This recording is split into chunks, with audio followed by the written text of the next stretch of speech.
Today, Friday, February 28th, 2025, is going to go down as a day when the world saw America as untrustworthy.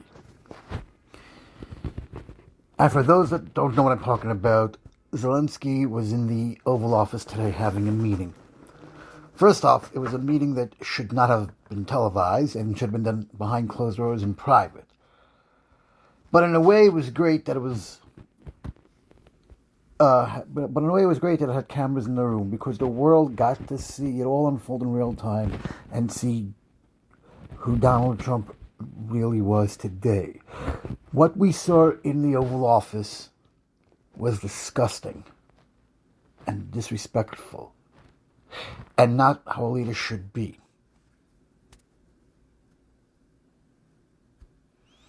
Zelensky came to the White House, came to America to try to discuss peace and to sign over a deal for minerals that they were going to give to the United States. And obviously that's not happening today. But what we saw today was not what a leader is. What we saw today was not what a president does. What we saw on display today was Donald Trump being a thug and a bully and treating the Oval Office like it's a mafia, like it is a mafia house. And then after what happened, Donald Trump had the chutzpah and the audacity to go on Truth Social and basically gaslight America.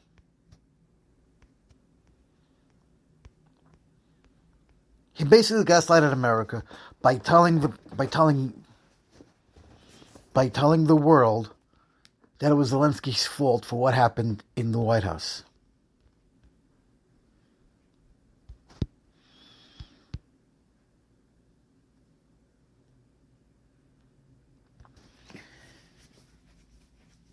But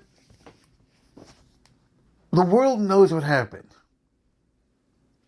And today, Vladimir Putin, who is a known war criminal and should be behind bars, today got a gift from Donald John Trump. Because I am 100% certain, with no doubt in my mind, that what happened today was coached by Vladimir Putin. That Vladimir Putin, Donald Trump, spoke on the phone and he coached Donald Trump what to say to Vladimir Zelensky.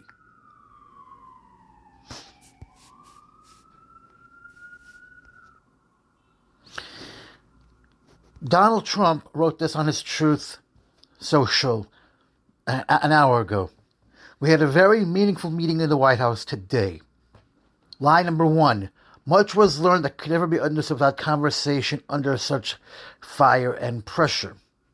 It's amazing what comes out through emotion, and I've determined that President Zelensky is not ready for peace if America is involved, because he feels our involvement gives him a big advantage in negotiations. Line number 2. Zelensky's always wanted peace. During the Biden administration and now during the Trump administration, he's always wanted peace. Our allies in Europe have wanted peace with Ukraine, and they've always been begging. They've always been willing and able. One of the reasons why Zelensky came to Washington today was to sign that mineral deal, which didn't happen. And that part of that deal was part of the peace negotiation process. So there are two lies in this statement. There was no meaningful meeting. It was actually a shouting match, like two children fighting over the last candy bar. And that Zelensky's not ready for peace, which is absolutely a lie. Zelensky was always ready for peace, has always said he would want peace, even went to the United Nations to speak and said he dreams of a day where Russia could be at peace with Ukraine. He even spoke to Congress not once, not twice, but 3 times, outlining his idea of a peace. And it was seen on the world stage, televised publicly, and you would have to be too stupid to not understand that. And of course he wants America involved because we are allies. So that is line number 3.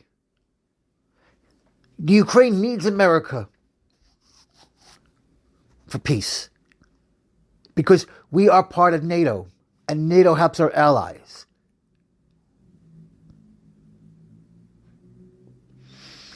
And how does he feel gives him a big advantage? An advantage over what?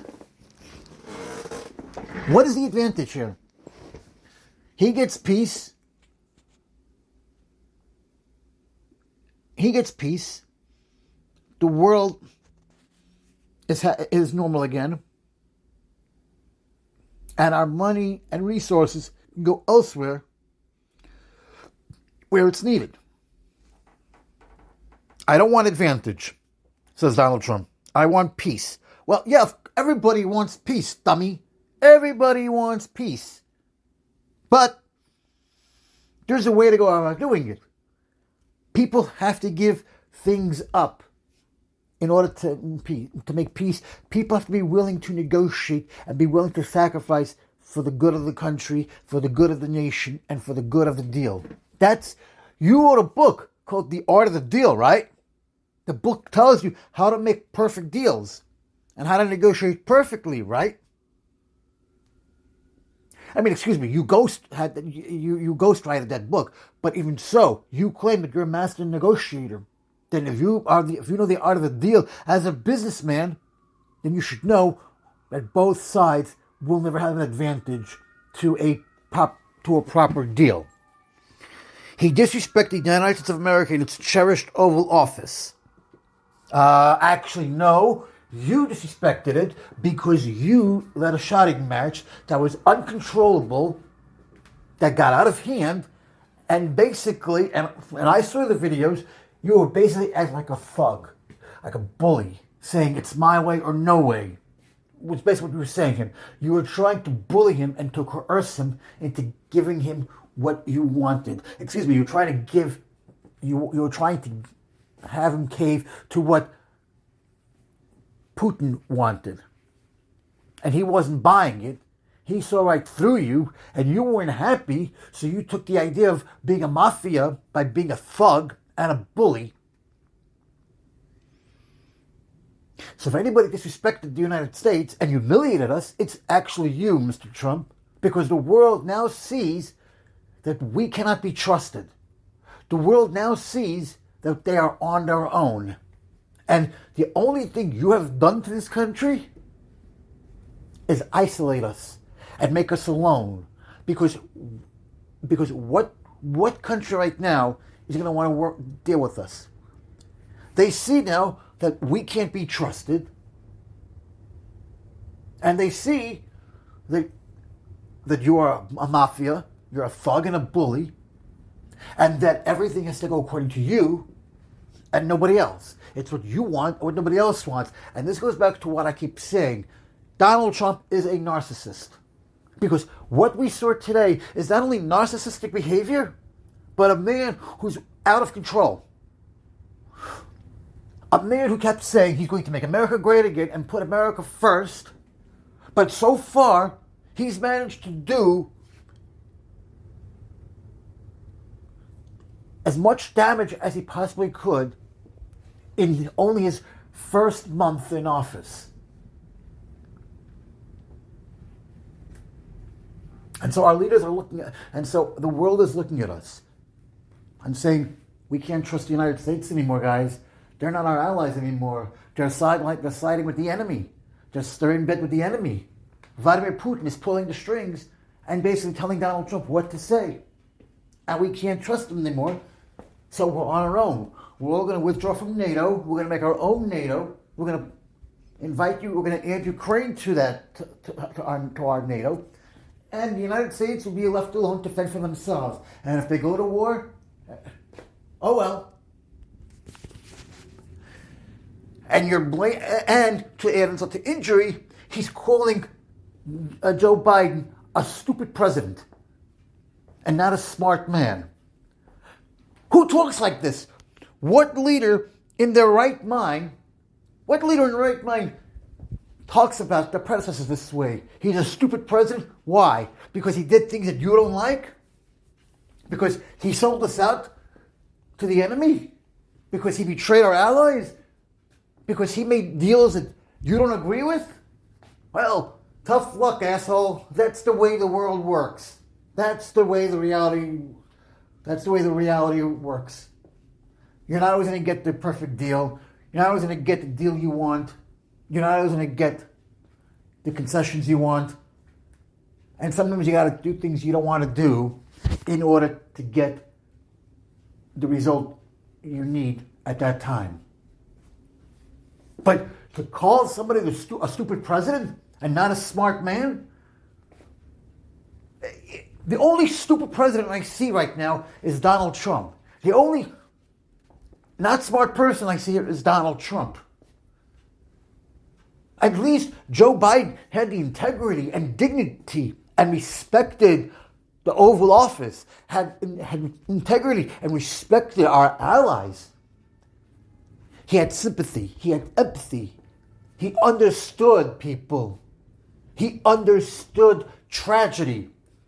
He understood. He took the tragedy of his son and applied it to everyday situations. He learned from that and he took it with him. So you're calling him a stupid president? That's a narcissist. He's gaslighting. But to finally continue, he can come back when he is ready for peace. You invited him. That's also a lie, by the way. This entire post is a lie. And now that I broke it down for you, let's do this again. We had a very meaningful meeting in the White House today. Much was learned that could never be understood without conversation under such fire and pressure. It's amazing what comes out through emotion, and I have determined that President Zelensky is not ready for peace. If America is involved because he feels our involvement gives him a big advantage in negotiations, I don't want advantage, I want peace. He gives respect to the United States of America in its cherished Oval Office. He can come back when he is ready for peace. In a nutshell, that entire post is gaslighting. And it's a lie. He's basically, and as I said, narcissists do not take accountability for anything at all. Narcissists will always blame somebody else to avoid accountability. They will lie, they will manipulate, and they will gaslight and they will reflect. And if you tell the lie long enough, people believe it, which is where he's saying that Ukraine started the war. And Zelensky's a dictator because Vladimir Putin told this to Trump, and Trump is going along with it. And the only stupid person, and talking about stupid people, Donald Trump thinks we're stupid. And he thinks that if he tells that lie, we're all going to believe it. You can't change 3 years of history for your own narrative when we all know what happened. When we all know that it was Russia. The war's gone on for 3 years. You can't suddenly just come in after 3 years and change the narrative and thinking Americans are stupid and we're not going to know the real story. That the world and Europe doesn't know this, and you're going to think that Europe is stupid and doesn't know, and you think that by changing the narrative, people will suddenly turn around and say, you know, Donald Trump is correct. You know, Putin is correct. It was Ukraine. How do you like that? No, it wasn't Ukraine. It was never going to be Ukraine. Zelensky has no reason to go into Russia to invade them. Russia has a reason. What's Ukraine's reason? So if you're going to spread that lie about Ukraine starting the war, then have a valid and give a reason. Why is he a dictator? Why is he the only? Why would he go into a war? So you're going to go with that lie. At least make up an alibi for it. Make up a story. Make it plausible. The only dictator I see here is Donald Trump, who decided today that he's going to make an executive order to make English the official language of this country. It's a stupid order. It's a racist order. It's a bullshit order, and it's unnecessary. But he's basically saying that if you don't speak English, you're going to have to learn English. It's racist. You can't make something that's been around for years suddenly non-existent. There are a lot of people in this country. What makes America great is the diversity of this country, the different cultures that come from all walks of life. People who speak Spanish. And I myself live in an area where there's a lot of Russian-speaking people. I live in an area where there's people. I grew up in an area where there was a lot of Yiddish-speaking people who will only speak Yiddish. I currently live in a neighborhood that has a lot of Russians who feel more comfortable speaking in their mother tongue. Are you saying that if people don't speak English, they need to be deported because they refuse to learn English? Or they refuse to speak it? Because they don't have to speak. If they feel more comfortable speaking in their own language because their English is not so fluent. Again, executive orders like this, we don't need.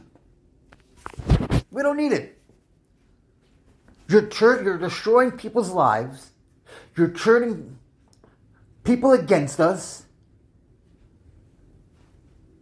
And you're trying to reshape a country into your image, whether we like it or not, because you think that because you're the president, you have a right to do whatever you want, and because you say so, it is the law.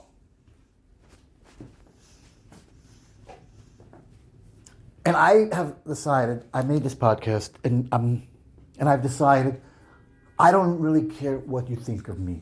I don't care if you agree with my opinions. I don't care if you don't agree with my opinions. Opinions are my own, and that's it. But here's the thing on this. As I said, I firmly believe that it's important to get the news from all angles. And so I was watching this unfold when I got home on MSNBC. And they were talking about how this is embarrassment to America, how this is how the world no longer trusts us, and how Trump just gave Putin the gift that he actually wanted. Now I go on Fox, complete 180, where they're actually going with the lie that Donald Trump told. Lindsey Graham happened to have been the one that they were interviewing when I turned. And he said, I can't, and you can't make this shit up. You can't make this up.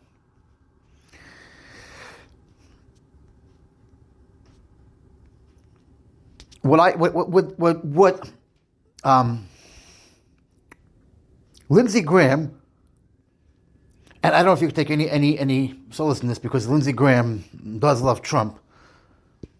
But what he basically said was, Trump gave a masterclass on how to stand up for America.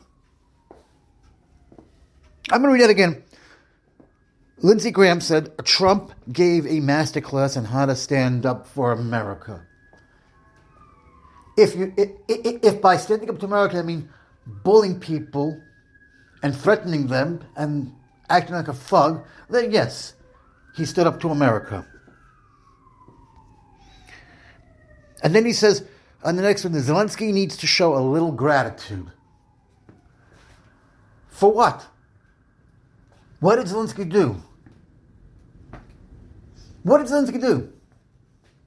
Comes to the White House under an invitation by the Trump administration to sign a mineral deal as part of the peace negotiations.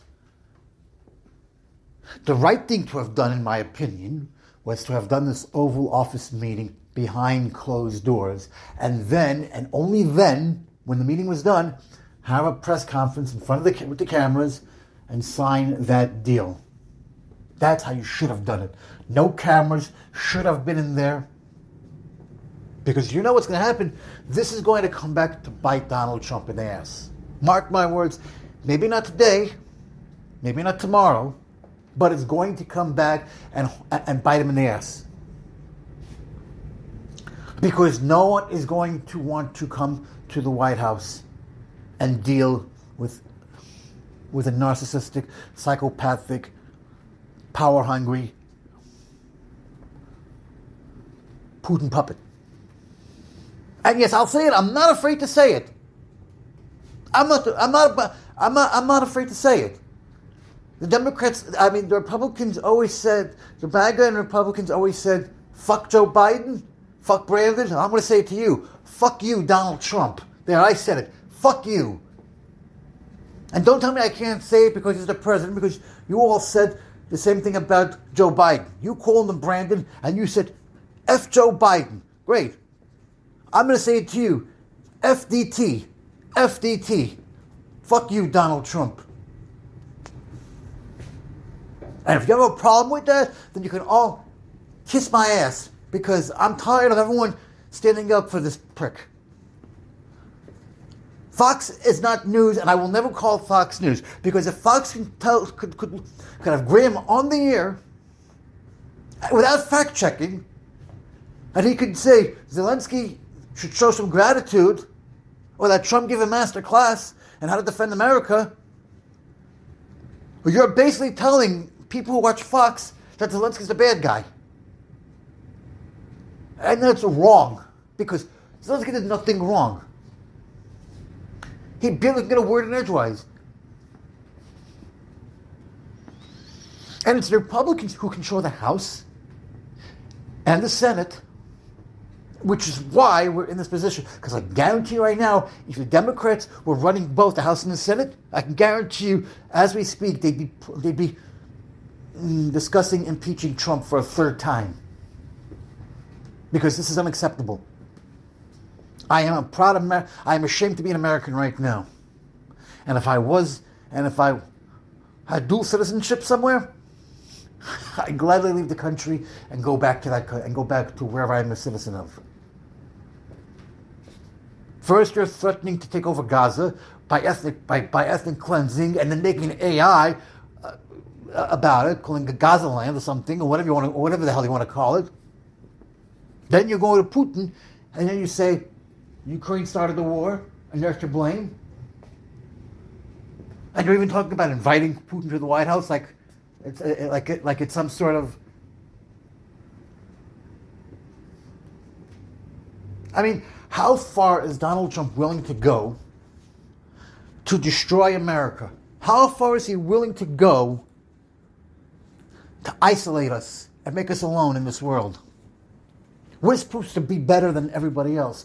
We are supposed to be the third world. We are supposed to be the superpower. We are supposed to be the country that everyone looks up to.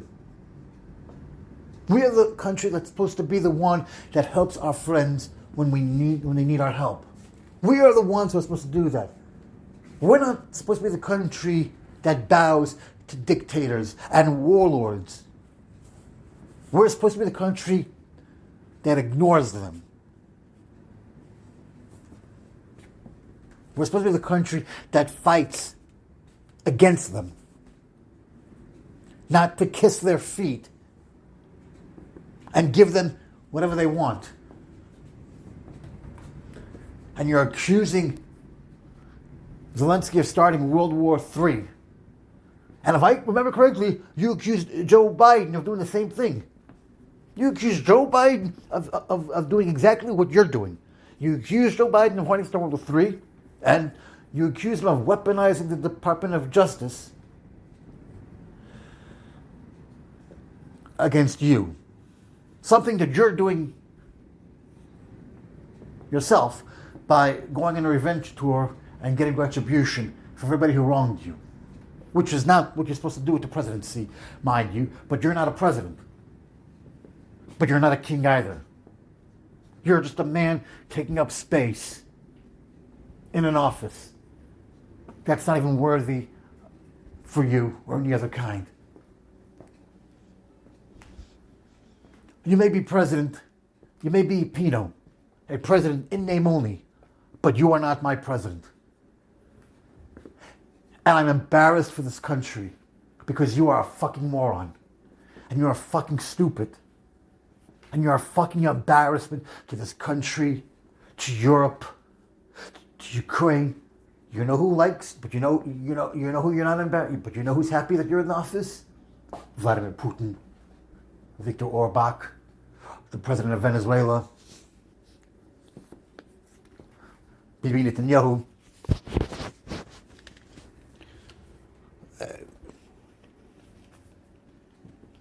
Belarus, whoever the president is over there.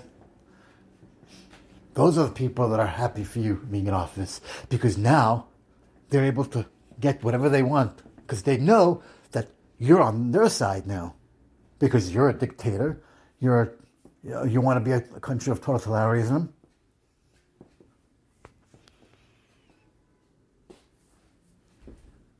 I used to like that song by Lee Greenwood, I'm Proud to Be an American, or whatever the song is. I'm not. I'm ashamed. After what you did today, and you basically told every single one of our allies, fuck off, go to hell. And telling Vladimir Putin, I have a gift for you. Take it with open arms. You're basically telling Vladimir Putin, hey, come to America with open arms. We accept you. The world accepts you here. Come to America. We will give you. And I wouldn't be surprised if Vladimir Putin steps foot onto American soil, and they make him a white, and the White House makes a full state dinner for him, showering him with gifts and adulation and awards. I can guarantee you'll have all those Republicans in Congress, people like Marjorie Taylor Greene and Tulsi Gabbard and Lindsey Graham, all praising Vladimir Putin, forgetting the fact that he's a warmonger, a war criminal, and should be in jail and tried for his crimes. But I bet you that if he ever stepped foot on this soil, he would be welcomed with open arms, and a state dinner would be planned for him, and it would be televised, and everything, and they'd be treating him like a hero. And it would never happen, but with Donald Trump in office, he's so unpredictable, I wouldn't be surprised if he actually gets that idea to do it. Because this is the same person who was told not to go to North Korea, who went anyway. And what did that accomplish? Absolutely nothing. He went to North Korea to see Kim Jong-un, a man that hates America and wants to wipe us off the face of the earth. But what did it accomplish? Nothing. Did you see Joe Biden go to North Korea? No. Did you see Obama going to North Korea? No. Did you see Richard Nixon or Ronald Reagan or any other president ever going to North Korea? No. Why? Because presidents don't usually go visit the countries of our enemies. Presidents don't usually go visit the countries of where it's dangerous to go. But did you see Donald Trump going to Israel yet? No. Donald Trump always makes it about him. Because when he went, during his first term, when he went to England, he didn't even follow the protocol of the royal house. He literally walked in front of the Queen because he couldn't stand the fact that he had to be behind the Queen. Because it had to be about him. Which is disrespectful to the Queen. And you don't disrespect the Queen. I never met the Queen, but even I know that you respect the House of Royalty. It doesn't matter if you're the President or the Prime Minister. If the House has a protocol, you follow that protocol. You are a guest in their country. You are a guest in their home. You do when in Rome, you do what the Romans do. But a narcissist needs to have it about them. They need to control the narrative. They need to be in control. And we saw that today. Front and center. Donald Trump was losing control, and he needed to gain control back. So what does he do? He kicks Zelensky out of the White House and says, get the hell out. And don't come back until you're ready for peace.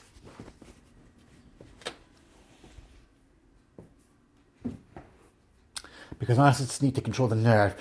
And he's basically saying, you're not trying to solve the problem.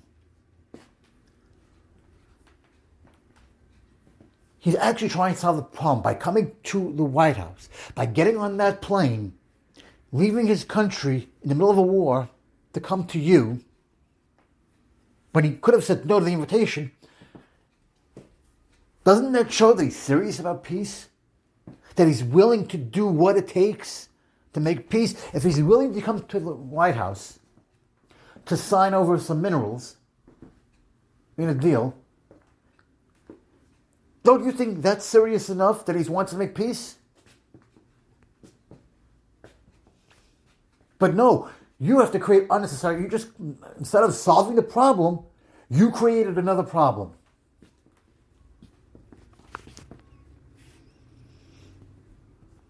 You created another problem unnecessarily, and then had the audacity to make an entire post on Truth Social gaslighting, and lying about it. But people, and the problem is, but people believe it. You go on Fox. I went on MSNBC. They're talking about how disgraceful this was, how disrespectful this was, how it's going to come back to bite Trump in the ass, how this was inappropriate. CNN, same thing. But Fox, they're praising Trump, blaming Zelensky for this. And a lot of people, and there's a reason why Fox is doing well in the ratings over MSNBC or CNN or News Nation. Because more people are buying this bullshit propaganda that Fox is spreading, and they believe it to be true, and the schmucks at Fox who run Fox don't bother fact-checking. You would think that the president of a network would want to fact-check. You call yourself a news organization. I don't, but you call yourself a news organization. So then act like one. Because a proper news organization will fact-check. And will call people out when they're wrong. There's a reason why Donald Trump praises Fox. There's a reason why he always was on that show. He always was on those shows to be interviewed. And he won't go on any other shows. There's a reason for it. You don't see him suing Fox, do you? He sued ABC. He's in the process of suing CBS for a bullshit thing with Kamala. Anyway, I'm too angry. I just wanted to make this post. I just wanted to make this podcast because I'm angry. And most Americans are probably angry right now. The people who aren't MAGA or pro-Trump are probably angry, looking at it and saying, what the hell just happened here? And this is going to be a day that will live in infamy. It's a day that people remember and say, yeah, I wouldn't be surprised right now. Donald Trump is making executive orders without thinking. The guy is a racist and a bigot, and you can tell that. And he's also vindictive, and you can tell that by these nonsense executive orders he's making. These nonsense orders he's making. But I always said he was a narcissist, and I specifically gave you a backstory about narcissists, and now you know why. Because in order to understand the mind of one, you have to know what they are, what they're capable of. And narcissists, yeah, they will gaslight, they will manipulate, and they will destroy everything in their path, and they don't care who gets in their way. They don't care who gets in their way. They don't care. They don't care. They'll divide them. And like I said, They're destroying everything that Joe Biden had to fix. That Trump ruled in his first term, Joe Biden had to spend 4 years fixing the mess. And now he's undoing everything that Biden did. Simply because he's delusional and thinks everyone's getting revenge for things that, for no reason. But he's destroying everything we hold dear. It's only a matter of time before he destroys the Constitution. And speaking of which, he didn't like the fact that the courts told him he has till midnight to unfreeze $2 billion or $2 million, whatever it was. So he goes to the appeals court. The appeals court said, we're not touching it. If the court ruled that, that's fine. Donald Trump didn't like that either, so he goes to the Supreme Court, as usual. Because he has the Supreme Court in his hand, and the Supreme Court says, yeah, we're putting a hold on it. Don't give it back yet. We want you to come back on Friday, and we're going to hear both sides of the argument, and then we're going to rule. Because Donald Trump knows that he has the Supreme Court in his hand. The problem is, he stole that money. Because every agency that he shut down was money that he's stealing. Because that's money that was allocated by Congress to fund these agencies. And every agency you shut down, that's money you're stealing and putting into either your pocket or Musk's pocket. And if you don't believe me, you can look it up. As I said, these federal agencies can only be created by Congress and can be destroyed and can be closed by Congress. Because Congress sets the budget for the year on all these agencies. And that money comes from taxpayers. That's how the government is funded. So essentially, you're stealing taxpayers' money.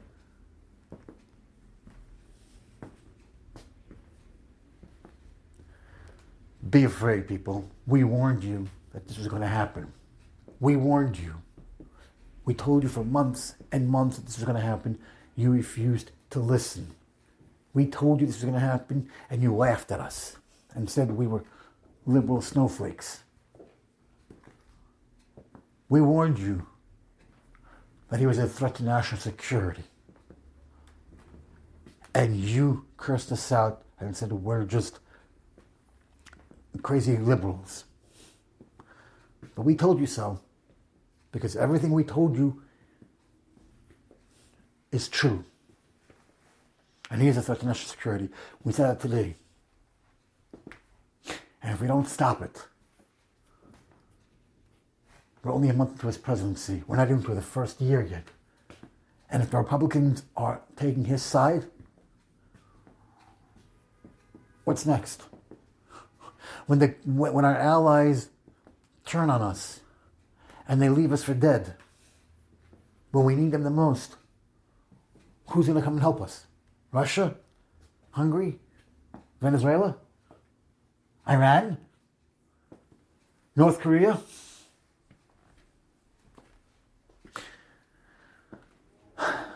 This is not what Thomas Jefferson wanted. This is not what George Washington wanted. And it's not what I want. Our country is being quickly destroyed. And we need to do something about it, and fast. Because our Congress won't do anything. We have no more government. We need to stand up and take action now, before it's too late.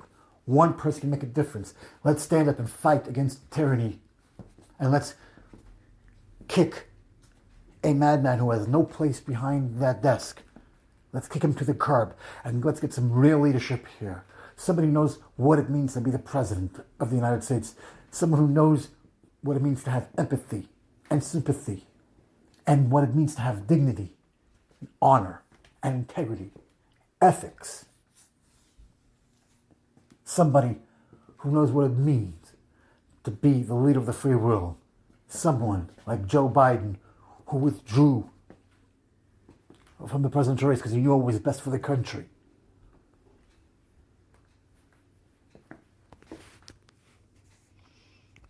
We need a president like that. someone with all those qualities that I mentioned above. Because at the end of the day, history is going to remember what happened today. And we're heading towards a civil war. Mark my words. We're heading towards a civil war. And when that happens,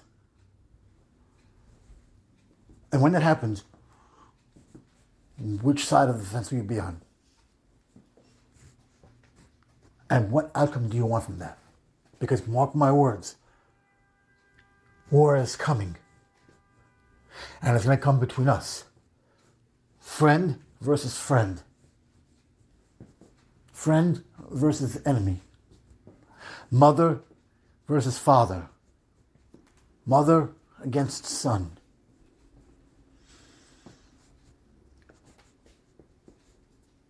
The Civil War in 1865 ended slavery. And it changed the way the states worked. And mark my words, my friends, we're heading in that path. We're heading down the rabbit hole into a dark path. And I can tell you right now, when we have a civil war and you're forced to choose sides, are you going to fight against the ones you love and care about? Or are you going to fight for freedom? Are you going to fight for freedom and democracy? Or are you going to go to the side against your loved ones and your friends and fight for a state that isn't America anymore? It's your choice. It's your decision. But remember, whatever decision you make, you're going to have to live with. And you're going to have to live with that decision for the rest of your life.